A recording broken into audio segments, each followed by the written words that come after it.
Aabaa'u kallacha qabsoo wabii jireenyaa falmataa seenaa deebisaa aadaa keenya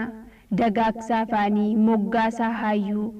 eegaa dinagdee keenya lubbuusiif wareegna suma abdiin keenya. Aabaa'oo finciloota Oromoo sirnaan qindeessite siyaasaa fidhannoo waliin kurfeessite falammii daangaa Oromoo seenaaf haaromsite alaabaa Oromoo ol kaastee fan'istee hunda agarsiifte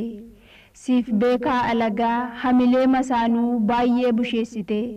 deggeraa kee hundaa lolaaf si'eessite daandii bilisummaa lammiif mijeessite kallachummaa Oromoo hojiin dhugeessite.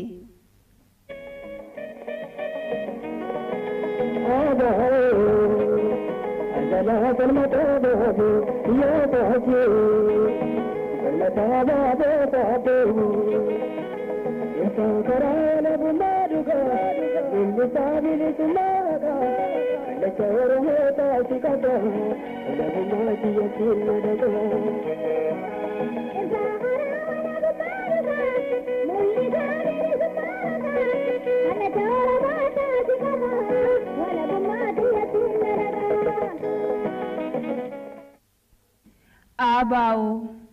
beeksisaa maalummaa abdii bilisummaa jibbaa roorrisaadhaa ibsaa walabummaa tiksaa qabsoo Oromoo deebisaa tokkummaa tumsaa sagalee Oromoo kan diddaa gabrummaa diigaa kaayyoo bittaa tarkaanfii diinummaa lammii dadammaqsaa hubachiisaa eenyummaa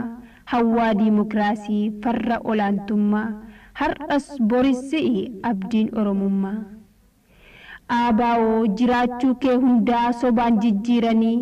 addunyaa marattuu olola oofanii goobanaa haarawaa horiin gowwoomsanii si balleessuuf jecha maqaa keen ka'anii deggeraa kee hundaa afaan fajjeessanii waan hin taane hundaa sirratti tasaasanii hin milkoofne malee baay'ee carraaqanii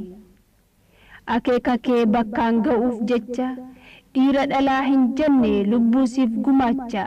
hunduusiif birmataa hin eegu waamicha si jalatti hiriiraa hin ta'uu garbicha kan biraa si diiguuf guuttatee garaacha hamii waliin dhahaa hadheessee kaayyicha deggeraa kee hundaa afeera reebicha sanyiitu sanyii nyaate hubadhaa baricha garuu yaa Oromoo osoo waliif naane qilleensi nuun seenu yoo tokkicha taane.